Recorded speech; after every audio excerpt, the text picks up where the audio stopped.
Quand on parle de boîte de papillons de la collection Georges Durand, je vais vous montrer de quoi il s'agit. Georges Durand est né en 1886, maire du Bourg-sous-la-Roche. Il découvre sa passion pour la botanique à l'âge de 7 ans en réalisant son premier herbier. La passion a grandi et s'est étendue et aujourd'hui sa collection figure parmi les plus importantes du pays. Alain Bulteau, directeur du Centre Beautour, nous propose une petite visite des lieux. Donc là, on est situé dans la petite salle d'exposition, mais qui est le trésor du centre, puisqu'effectivement, c'est l'espace dédié aux papillons. Cachée dans ses boîtes depuis plus de 35 ans, cette collection est constituée de 150 000 papillons et insectes, pour la plupart collectés par ses soins. Certaines espèces ont même été découvertes en Vendée grâce à ses recherches, comme ici le cardinal. C'est peut-être le papillon le plus symbolique du travail de Georges Durand, puisque c'est lui qui l'a découvert en Vendée. Alors, il a découvert des individus qui avaient une aberration de coloris entre le devant et le derrière des ailes. Et c'est pour ça qu'il les présente recto et verso.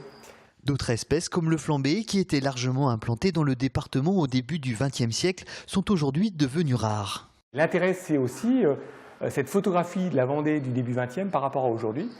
Mais sa collection ne s'arrête pas là, la botanique l'a aussi beaucoup intéressé. Aujourd'hui, on recense entre 40 et 60 000 espèces dans ses herbiers. Il y a le côté botanique avec ses herbiers, mais il y a aussi le côté ornithologique avec ses collections d'oiseaux. On a 4500 spécimens d'oiseaux. Véritable étalon, ces collectes permettent là aussi de voir l'évolution des populations animales dans notre région. Et certaines espèces ont définitivement disparu de nos paysages, comme ces hérons nains. Eux, ils ont été prélevés en 1907 pour l'un, en 1920 pour le deuxième. Étaient assez présents dans le sud Vendée, mais ils sont liés à un milieu de gravières, de sablières. Ces milieux ayant disparu, l'espèce a disparu du département.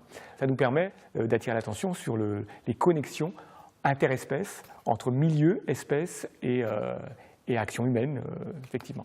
Autre spécimen devenu lui très rare dans le sud Vendée, l'outarde calpetière.